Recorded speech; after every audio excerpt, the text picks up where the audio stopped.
We already know that a lot of people in the NFL are looking for their money. And this time, Jahmyr Gibbs is looking for a new contract from the Detroit Lions. In the team's first practice, he said, I'm not showing up. Me and Steve are going to talk about that. We're going to talk about Baker Mayfield and the Tampa Bay Bucs not reaching a deal. And we asking the question, are they making a mistake that the Browns made? And then to end today's show, we got to talk about the Vegas Raiders naming Kirk Cousins as their starter. Good move or bad move? We're going to talk about it all, break it all down, but you got to hear the music first. Welcome to your number one spot for all NFL news and content, NFL Central.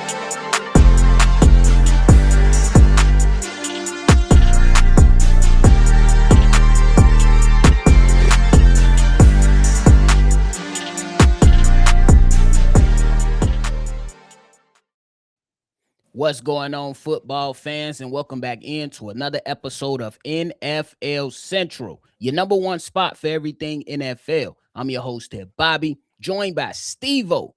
So if you're tuned in, go ahead and support the channel the easiest way possible by hitting that like button and subscribing to the channel. Steve-O, what's the word? What's good? What's good?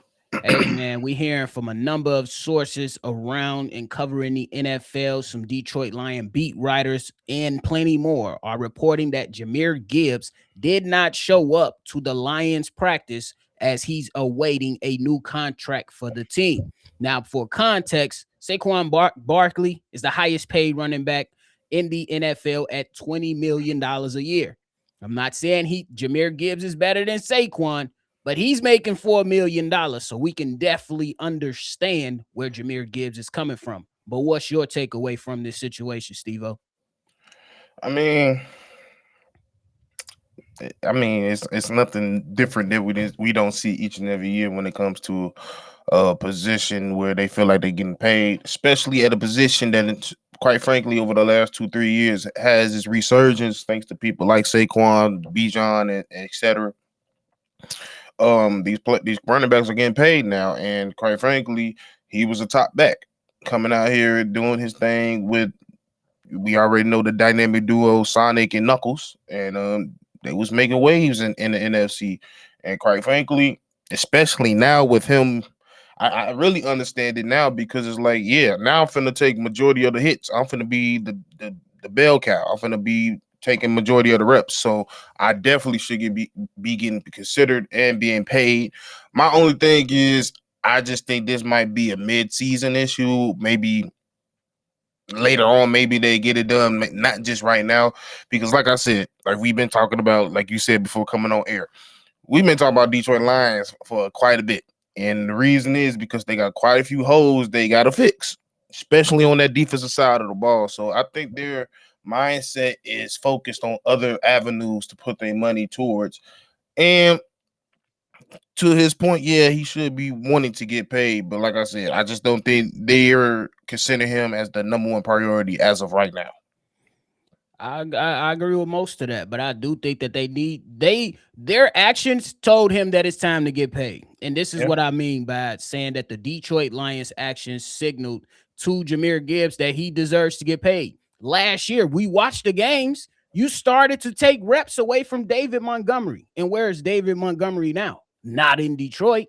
So you did that, made those moves as the Detroit Lions, and you put this in Jahmyr Gibbs' mind, like, to your point, Steve-O, you're now going to be the bell cow. You're now going to be leaned on heavily to help this offense remain explosive. You're now going to be required to help us pick up yards in the short yardage. You're now going to take more hits. So if the Detroit Lions are upset at Jahmyr Gibbs, you better be upset with your coach, because your coach said, David Montgomery, we know that we need some of your strength to go out there and soften up this defense, but we're not going to use you. We're going to use Jahmyr Gibbs. So Jahmyr Gibbs, I feel where he's coming from. These are not NBA contracts that these NFL players get. And why would he go out there and put his body on the line if he's not getting paid handsomely? But Steve-O, this is a question.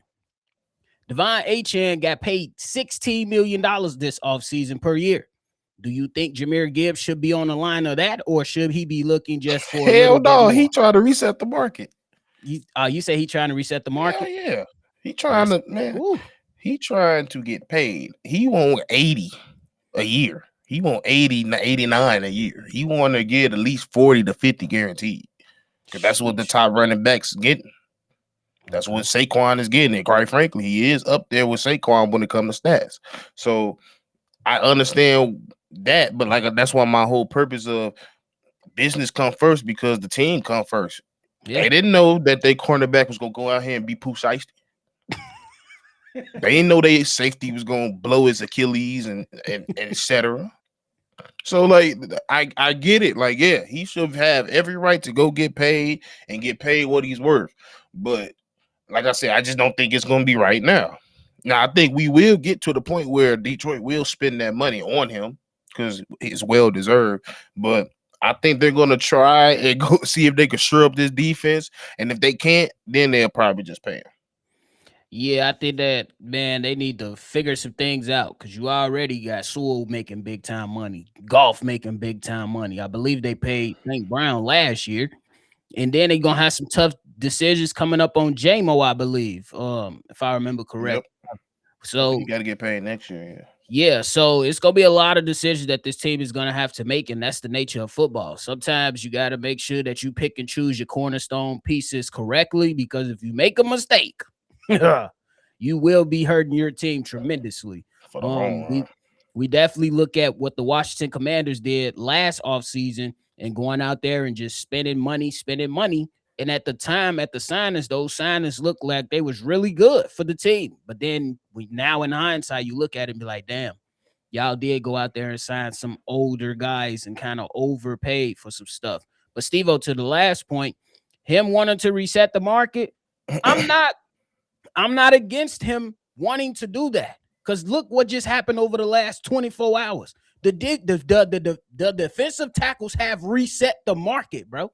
So if Jahmyr Gibbs wants to go out there and tell the Detroit Lions, I want my money, I want my money. You can't be mad at it. Denzel set the market twice in his career. Exactly. And the cornerbacks. Great point. The cornerbacks just reset the market. So that's two. And as you can argue, that's two people that don't even touch the ball. Bro, it's crazy work. So he got a hell of an argument to come. Like, bro, I touch the ball more than anybody next to the quarterback. What we talking about? So that's what I'm saying. Like, I feel like he gonna go out there and ask for like 80. I think he gonna ask from 80 to 84. 4 years, 80 to 84. For sure. That's about 20, 21 per year, and probably like 45 to 55 guaranteed.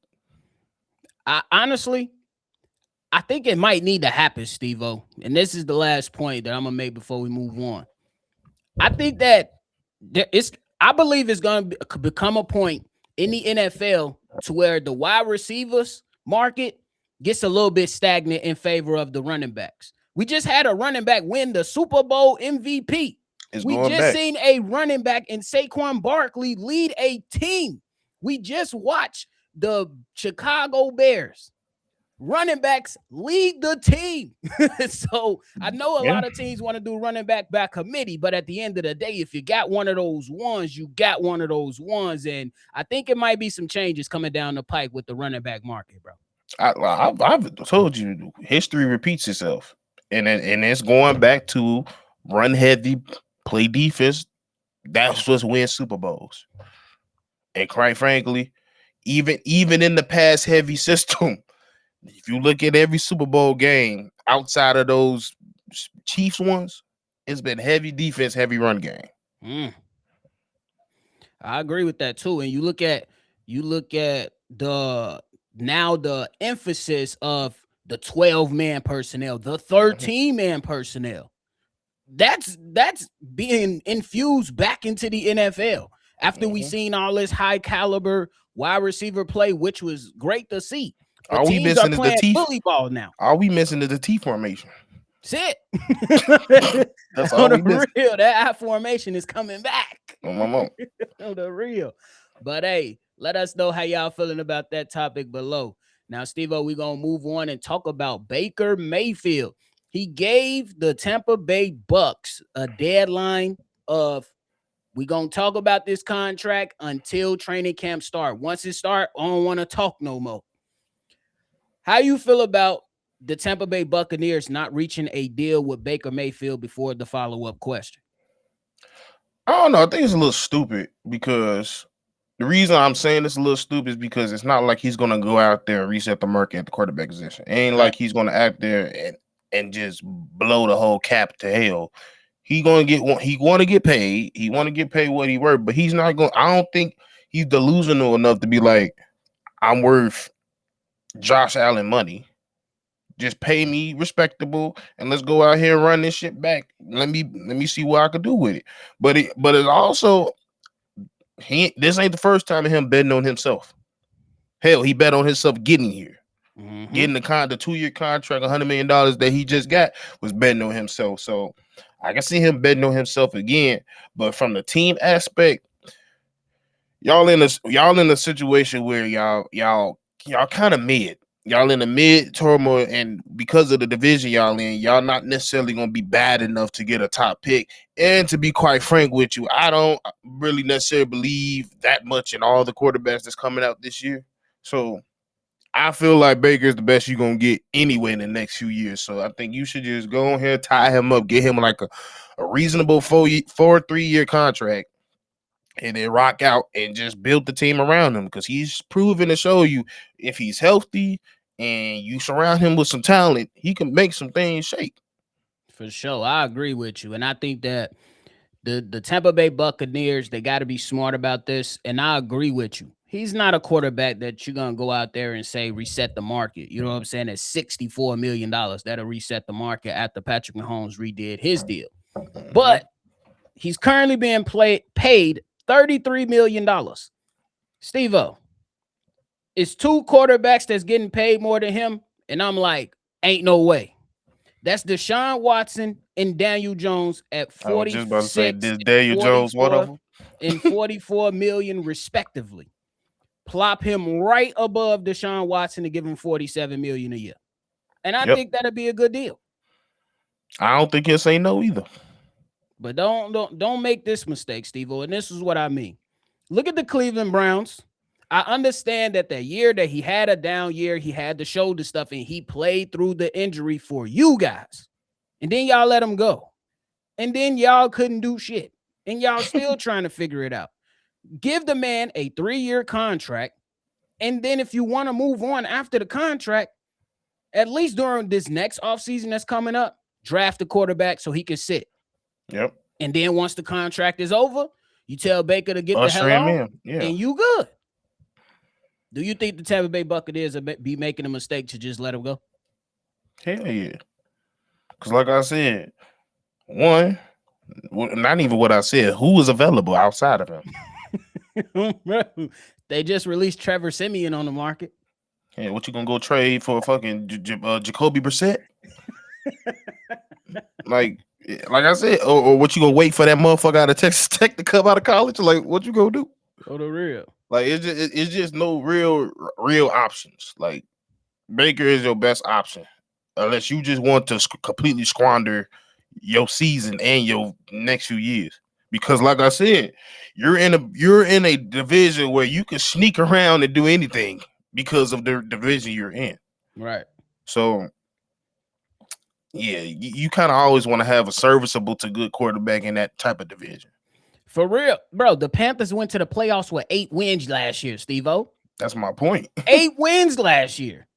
And if it wasn't like, and I know that Baker Mayfield down the stretch of last season wasn't perfect. He had his flaws. But he was hurt. That defense was atrocious. Why y'all think Mike Evans was pissed off? We take the lead, and just a few seconds later, y'all give up the lead in crucial games? It was crazy work. Yeah, he was getting his ass beat like Kirk Cousins was the last year of Vikings. Like, I'm just being honest. Like, that's why I don't know if you watched QB yet, but they were tagging Baker ass.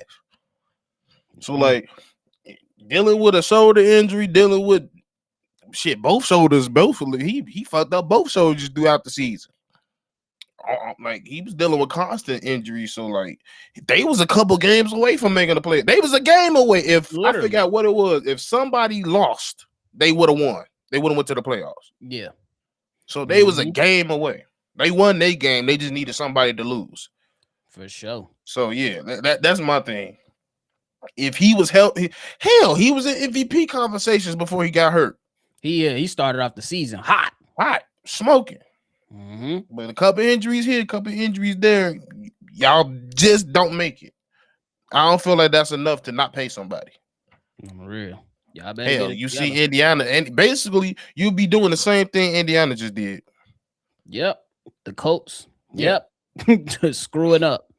And then just banking on, you know what I'm saying, a guy that you don't necessarily know about. At least you know Baker Mayfield can ball out. He can. He will struggle at times, but he absolutely can ball out. More so than Daniel Jones, in my opinion. Hell yeah. More consistently. Exactly. So we're going to see what happens. We're going to keep y'all informed on that one. I like Baker. I've always liked Baker, so I hope it work out on his for shoulder, him. Bro. He going to talk his smack right back at you. Bro. What the fuck are you? Fuck you. Fuck you. But hey, y'all let us know how y'all feeling about that one. Steve-O, before we get up out of here, we got to talk about the Raiders naming Kirk Cousins as their starter. And I'll be honest with you, Steve-O, I'm happy that the Raiders did this. You don't have to rush Fernando Mendoza into the league. Some people like, well, just throw him out there and let him learn that way. No, because you can tarnish this damn quarterback before he even gets started. But what are your thoughts on the Raiders' decision to start Kirk Cousins? I love it because it's funny that I didn't have this mindset going into this video because I was just watching Caleb. He was on the podium and they asked him. He was like, most quarterbacks in your first season, the amount of sacks that you took, that can typically mess them up mentally. How that wasn't able to fracture you and your confidence? He was like, honestly, it was the faith that I had in my team. It was the faith I had in myself. It was the faith I grew with my O-line. It was the faith I grew with my running back. And I was sitting there thinking like, yeah, everybody don't have that mentality of quarterback. And quite frankly, no slight to Fernando Mendoza. I just don't know if he got that. And I don't, if I'm an organization or a coach, I'm not necessarily going to try to find out either. I don't want to put my quarterback in those situations where he can become gun shy, where he can become everything's too fast for him to understand it. And everybody don't work like that. Every quarterback is not a put him in, just like in real life. Everybody can't get thrown in the water. They're going to learn to swim. Some motherfuckers going to drown. So everybody ain't the same. So I think, for one, it's a good decision because there's a lot of similarities between Kirk Cousins and Fernando Mendoza. So it's a perfect person to sit behind for, honestly, years to come if they wanted to do that way. But sitting at least a year behind Kirk Cousins, he can learn so much because if I don't care what your thoughts or feelings about Kirk Cousins know how to play quarterback. He been playing it too long. He been in too many big games. Yeah, he didn't necessarily win the big game, but being in big games in multiple situations around multiple coaches, multiple teams, that's knowledge that not too many people have that he would gain a plethora of knowledge from at the quarterback position. And two, even though they did fix up this line, I still don't think this line is up to par. Like, I still think whoever behind quarterback was going to get smacked around still. So, yeah, you don't want to rush him out. You don't want to blow his confidence. And like I said, it's for somebody that's already smart in Fernando Mendoza, it's a perfect scenario to be behind somebody just as smart as him at the quarterback position and Kirk Cousins. Bro, and I agree with that 100%, bro. When you look at the whole situation with Kirk Cousins and Fernando Mendoza, honestly, it wasn't a better quarterback to bring in alongside Fernando Mendoza. These guys are the same type of people, in my personal opinion. Well, you know what I'm saying? At least some similarities are there. Like, don't cuss, don't do shit. Quarterback, you know what I'm saying? Style of play, all that. Like, and he got a lot to learn. He mostly ran shotgun Fernando Mendoza while he was at Indiana. Now he's in Clint Kubiak's system. You're going to have to learn how to operate more under center. because while your play is progressing, your back is going to be turned during play action. When you turn around, you got to know where to go and how to process that at a high level. I think Kirk Cousins is going to allow that, you know what I'm saying, relief for the offense and be able to and be a example for a guy like Fernando Mendoza. Honestly, if you got to sit him for half the season, I'm with it as long as Kirk Cousins is playing good football. Don't rush this kid in there because they really did a lot of good work over the offseason. And one thing you want to definitely make sure is in place is that when a quarterback is called to go in, he can start off on a good foot. He can start off on a good foot. No, for sure. For sure, because the last point is because like even the turmoil with Shedeur Sanders last year, honestly, him sitting them damn games and dealing with an asshole Kevin Stefanski, it definitely helped him. Yeah, the stats are not the prettiest, but you definitely seen some moments like, oh yeah, okay, nice throw, you learned it, you doing something, you making some shake for your team. So I think those could be some of the things that we could possibly see out of Fernando Mendoza this season. For sure. And I need my boy to get his confidence up. Them niggas, they asked him his their rated for. They said, "What you think your speed is going to be?" 60. What you think your? He said, "What you think your acceleration is going to be?" Let's go with 61. I said, "This nigga, come on, bro." I said, "Boy, you just too fucking politically correct for shit." On the real, you got to tell them put some wheels on you, boy. Tell them to give you some wheels. Bro, I'm like, nigga, you at least a 70 something. Nigga. Come on now, exactly. Look at that touchdown that run right in the championship. That was the run that made that. You see, that's the one run that make me think he could be physically and mentally tough. Cause that everybody can't make that run. Cause he got popped, boy. He got popped immediately in the backfield and kept going, kept driving his feet. Yes, sir. Real. But hey, man, you got anything left? Nope. Hey, y'all, that is it from us today. We appreciate y'all for tuning in into another episode. Before you get up out of here, make sure you hit that like button, subscribe to the channel, and hit that notification bell as well, man. We appreciate y'all. Make sure you always love football, regardless of the team that you root for. This is why we love football, man. But hey, we definitely gonna catch y'all on the next one for sure. Peace. This has been a presentation of the